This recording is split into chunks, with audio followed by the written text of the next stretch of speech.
Lecture 12, The Devil and His Works. First John 3, 7, 11. Little children, let no man deceive you. He that doeth righteousness is righteous, even as he is righteous. He that committeth sin is of the devil, for the devil sinneth from the beginning. For this purpose the Son of God was manifested, that he might destroy the works of the devil. Whosoever is born of God doth not commit sin, for his seed remaineth in him, and he cannot sin, because he is born of God. In this the children of God are manifest, and the children of the devil. Whosoever doeth not righteousness is not of God, neither he that loveth not his brother. For this is the message that ye heard from the beginning, that we should love one another. I have spoken to you already of the teachers who boasted that they had a knowledge of divine mysteries to which vulgar Christians could make no pretensions. They were the initiated, the rest were novices. Simple people, the little children of the flock, were likely to be much staggered by such lofty words. Their humility made them think that they deserved the contemptuous treatment which was bestowed on them.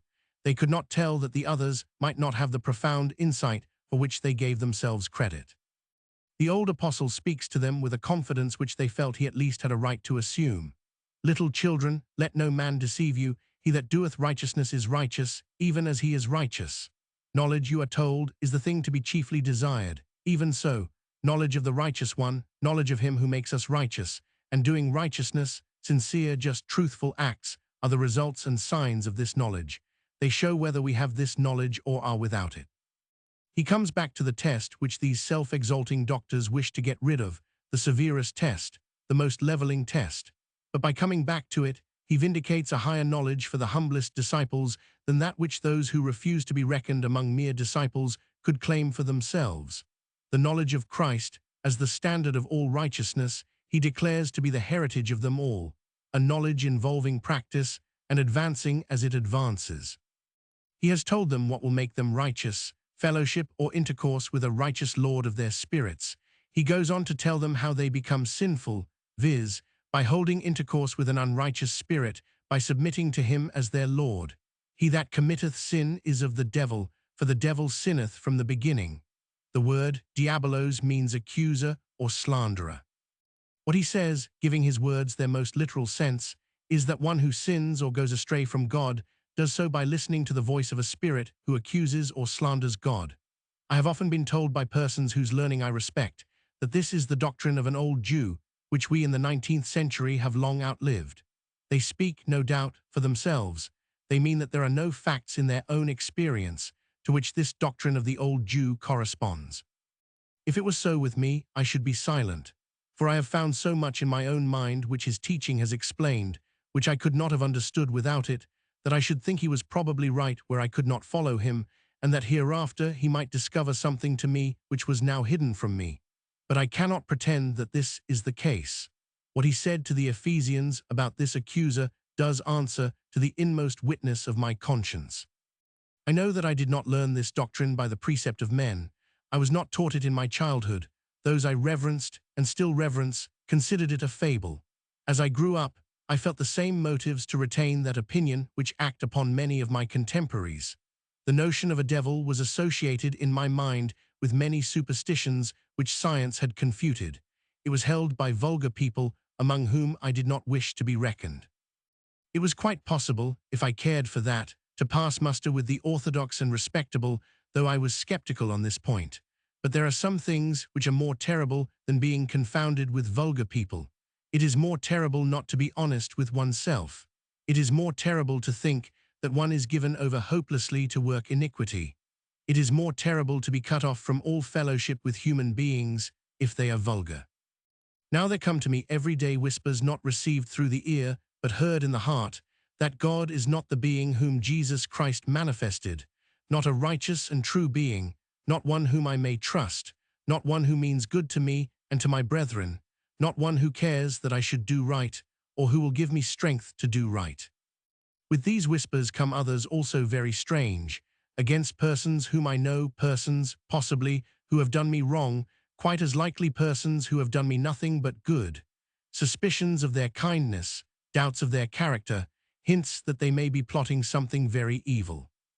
Then there are whispers more directly affecting oneself, incitements to think foully and to feel foully, to be malicious against those to whom one owes only forgiveness, affection, gratitude. It may be that this experience is a peculiar one, but I do not believe it is. I find people of the most opposite characters, living in the most different circumstances, who report the same things of themselves.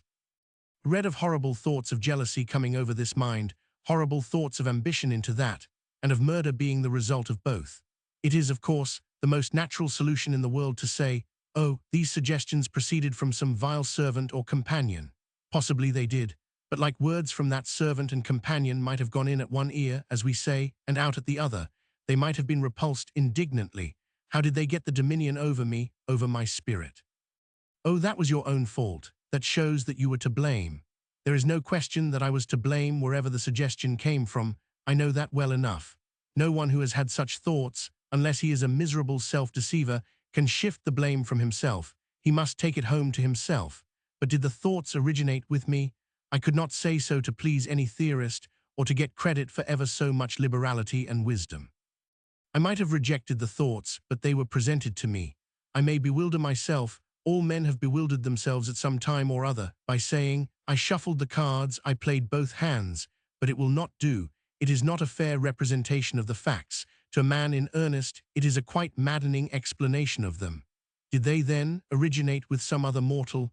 It is the same story again. If he is making his confession on his deathbed, he too will speak of the thought having been in some way offered to him.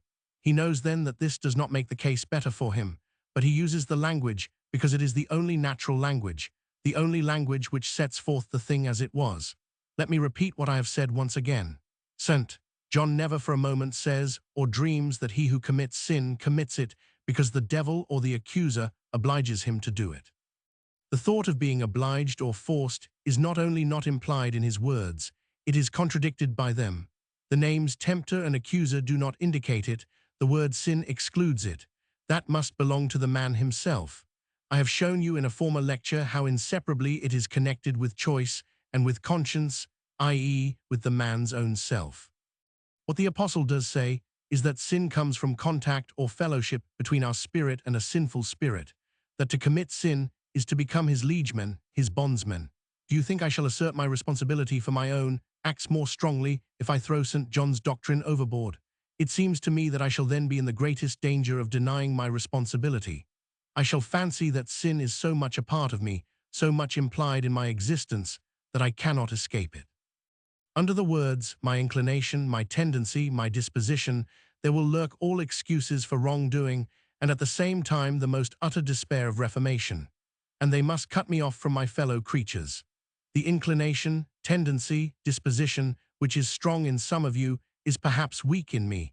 That which is strong in me is weak in you. Each tries to make out a case for himself. Each pleads that his infirmity is irresistible. Each looks hardly upon his neighbors, of which he knows nothing. It is no fancy. You know that it is what we are all tempted to do continually. It is the secret of the intolerance and want of sympathy among us. It is the secret of our hugging our own vices till they destroy us. But if we heartily believed that we had a common enemy plotting against us all, making use of every man's peculiar gift or characteristic which is meant for his blessing, to work his ruin, accusing our Father in heaven to us all, accusing every brother to another, persuading each of us that he is not a child of God, that he does not belong to a family of brothers. Should we indulge this miserable tenderness of that which is preying upon our own vitals? Should we indulge our cruelty by mocking the diseases and derangements of our brothers? Should we not feel that we had a common fight, that each man who stood his own ground firmly was doing something for all, that each might aid some other, even by his wounds and his falls? He says, for the devil sinneth from the beginning. Does that mean that sin was from the beginning, that evil is as old as good? Think whether that is possible. Does not the very word sinneth show that it is impossible? Does not that indicate the departure from an object, the transgression of a law? There was the object then, there was the law. Whoever sinned first, confessed good to be, he said that a law was binding him, and that he wished to shake it off. All then which can be intended by this expression, the devil sinneth from the beginning, is that there is a spirit who sinned before man sinned, one who tempted or seduced. I beseech you to use these words in their common everyday sense, and not to put another sense into them which shall connect them with some kind of compulsion, one who tempted or seduced men to make the experiment of separating themselves from God, of asserting their independence. The phrase from the beginning intimates that there has been no period of the existence of human beings in which they have not been liable to the assaults of this tempter, that accusations against God, reasons for doubting and distrusting him, have been offered to one man after another, to one generation after another. This is just what the Scripture affirms, just the assumption which goes through the book from Genesis to the Apocalypse. But though this is true, though the fact of temptation is implied throughout the Bible, and though its histories signify nothing, if that is not a fact for all men, it is not true that there are frequent allusions to a one tempter, to an evil spirit, in the Old Testament. It is not true that St. John speaks so confidently of a devil because he was a Jew and was filled with Hebrew opinions. For when the devil is introduced into the law, the Psalms, and the prophets, he is spoken of 20 times in any single gospel or epistle. How is this? St. John tells us in the next clause of this verse, "For this cause the Son of God was manifested, that he might destroy the works of the devil." This is the characteristically gospel or New Testament doctrine. The Son of God has been manifested to answer the accusations against God, which all men have heard and believed, which sorrow, sin, and death have appeared to confirm. He has manifested them to be slanders. He has shown forth God as he is, the light in whom is no darkness. He has been manifested to answer the accusations by which man has been separated from man, the cruel whispers and suspicions which are infused into our hearts one against another. He has been manifested as the common head of our race. In him only we can see it. In him only we can know how blessed and glorious a race it is. In him each man may honor and reverence every other man. He has been manifested to refute the accusations which each of us hears from the evil spirit against himself. Accusations which cannot be refuted, which our consciences affirm to be true, while we live apart from Christ and try to have a righteousness and life of our own. Accusations which we can throw aside as false and calumnious when we learn to say with St. Paul, "We are dead indeed unto sin, but alive unto God through Jesus Christ our Lord. We live, yet not we, but Christ liveth in us." Seeing then that it is the New Testament which sets forth the Son of God, the complete justifier of God, it is the same New Testament which sets forth the evil spirit as the accuser of God. Seeing it is the New Testament which sets forth the Son of Man as the complete justifier of man, it is the New Testament which sets forth the evil spirit as the accuser of man. Seeing it is the New Testament which sets forth the Son of Man as the justifier of each of us from the torments of his own conscience, it is the New Testament which sets forth the evil spirit as ever seeking to darken and disturb our consciences. The one revelation confronts the other. The revelation of an author of death would be intolerable if it was not met by a revelation of the Prince of Life. Contemplating them together, they deliver us from that awful question by which the men of the old world were agitated, whether there might not be something of wrong, something to be avoided and fled from, in the character and purposes of the Creator, whether our race might not after all be given up to the curse which it had drawn upon itself, whether anyone could dare to say, "I am not bound and sold to my enemy, for is not that enemy myself?" If we accept the message which St. John brought to the Ephesians and lay it up in our hearts, we can solve these questions when they present themselves to us in all different and frightful shapes. We can feel that our most personal and inward struggles are yet human struggles. We can rise up and do God's work, knowing that whoever is against us, he is on our side. Then follows the sentence, "Whosoever is born of God," or rather everyone that is born of God, "doth not commit sin, or doeth not sin, because his seed abideth in him, and he cannot sin because he is born of God." How, you will ask, can this be if what you said last week is true, that it is the duty of every man to believe that he is born of God? If what you have said now is true, that he yields to the evil spirit when he gives up that faith? If this is the test of being born of God, that a man does not sin, can any one of us, not to say all, claim such a dignity? Exactly, that is the right way of stating the difficulty. This sentence cuts off all from that title, if it cuts off any. As I reminded you last Sunday, it is not someone else but St. John himself, who tells us that if any man say he hath no sin, he deceiveth himself, and the truth is not in him. It is St. John himself who says, "If any man sin, we have an advocate with the Father." What he says here, what he was bound to say, unless all his former teaching respecting God was to be void, is that no evil thought, word, act whatsoever can have God for its author. But the evil acts which I do proceed from me. I cannot shift them upon anyone else. How then can I say that I am born of God? I do not say it. That evil act is a disclaimer of my heavenly birth. Here is the greatest proof that it is a lying act. I make myself another man. I choose another parent. Your common language justifies this teaching. You say to a child or friend, "It was not your own true self which came out in those words and acts. It was a vile counterfeit. Send away the changeling. Let me see him whom I love again." St. John gives us the rationale of these common expressions. That man, he says, who does the sinful act is not God's child. He cannot sin. The seed out of which he is formed is altogether good. What is the practical inference? That everyone who has disclaimed his true birth by an evil act should reclaim it. When he comes to himself, this is our Lord's expression, he will remember his true Father. He will say, "I will arise and go to him." He will find his Father on the way to meet him. Before that, he was not himself, he had lost himself. And now the next verse will explain itself to you without much effort of mine. In this, the children of God are manifest, and the children of the devil. Whosoever doeth not righteousness is not of God, neither he that loveth not his brother. Sinful acts, words, thoughts he has declared cannot have a divine origin. To refer them to the divine seed in a man is to commit the greatest of all contradictions. But they must have some origin, they must spring from some seed. What must that be called? It must be called, he affirms, a devilish seed. If therefore you see sinful acts and righteous acts coming from the same person, you must say that there is in that person a heavenly seed and a hellish seed. And you must say that a man identifying himself with that hellish seed makes himself a child of the devil, though he ought to count himself a child of God. No fear of a contradiction must lead you to shrink from such a statement as this. The contradiction exists. You cannot destroy it by shutting your eyes to it.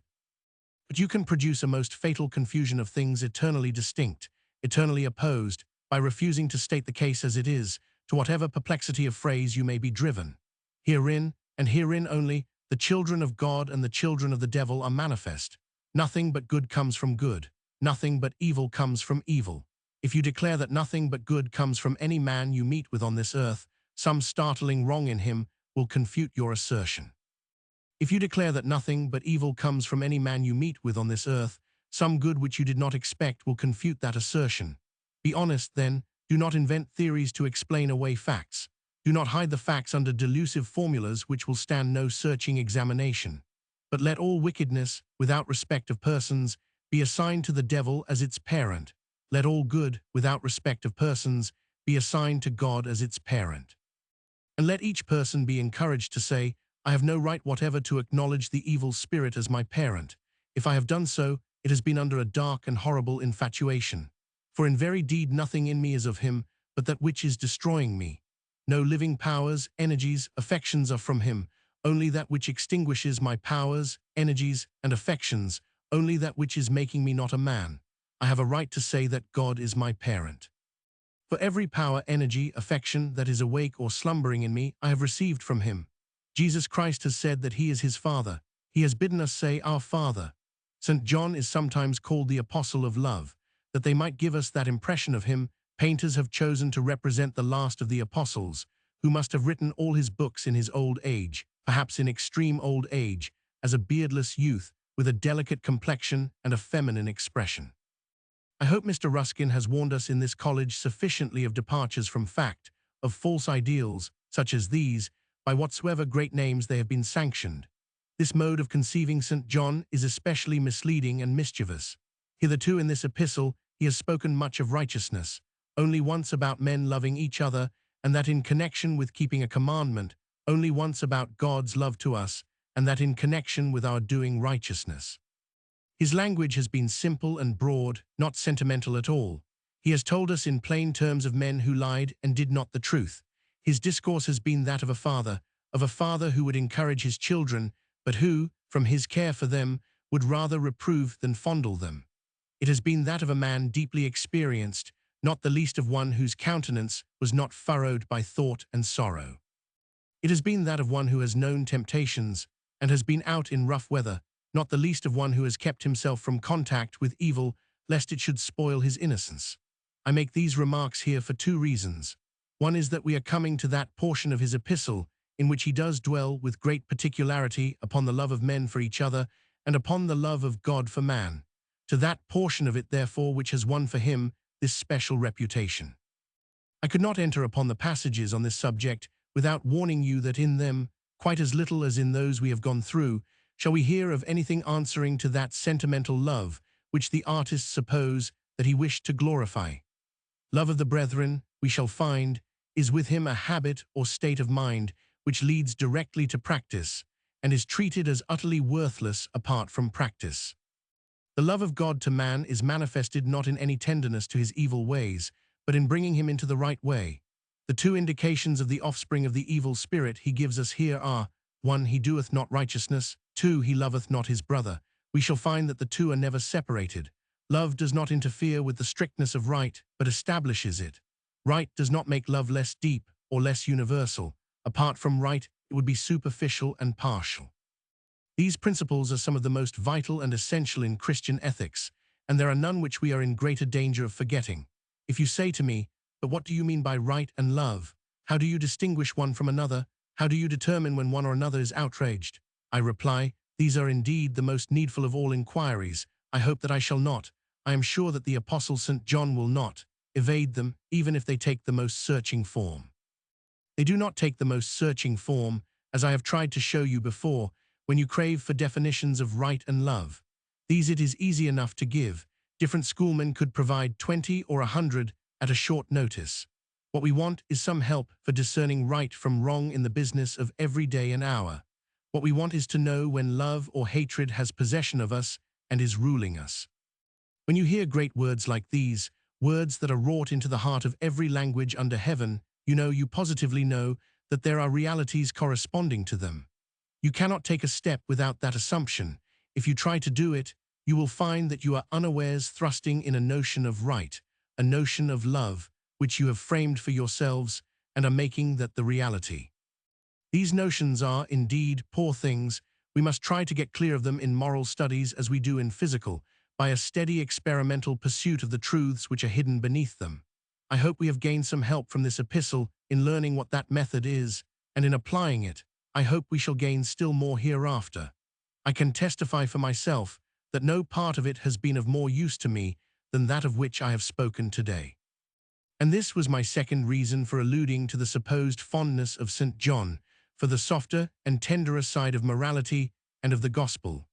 His teaching about the devil is not at all agreeable to those who dwell exclusively on the sunny aspects of the world and of life, and would shut their eyes to whatever is dark and terrible. They like to hear of a being who is all gracious and loving. The vision of one who is the enemy of all that is gracious and loving shocks them. They wish to suppose that it belongs to the world's infancy and that it disappears as we know more of optics and can distinguish between real forms and the shadows that are thrown from ourselves. Now I am quite sure that men in other days did confound shadows which were cast from themselves with objects in nature, that they saw spectres coming towards them which their own fancy, generally their own guilty fancy, had raised, that they feared where no fear was. I am thankful to any natural philosopher who assists in dispelling any of these phantoms. I believe that, in doing so, he is a useful fellow laborer with the moralist and the theologian. For the moralist and the theologian, if he understands his own business, if he follows St. Paul and St. John, asserts what all these natural discoveries confirm, that it is not among God's works one is to look for shapes and forms of evil, that they are very good, that the sorrow and death which have mingled with them and overshadowed them come from some other source than themselves, that they are groaning to be delivered from these, that their day of emancipation is coming. Moralists and theologians, therefore, are driven to account for the evil which they see, and which natural philosophers see affecting the world and affecting themselves by spiritual, not material agencies. I must think of evil as spiritual, as present, as appealing to my spirit, as appealing to me. I cannot deny its presence or its influence. But if I believe that the spirit who tempts me to be unrighteous is a deceiver and a liar, that he seeks to make me deny a truth which has been manifested, to distrust a goodness which has come forth to redeem and to unite my race, then I can maintain, hour by hour, the good fight of faith. I can say to the accuser, "Get thee behind me." I know that the Son of God has appeared to destroy thy works. I know that he will appear to make good and truth triumphant forever.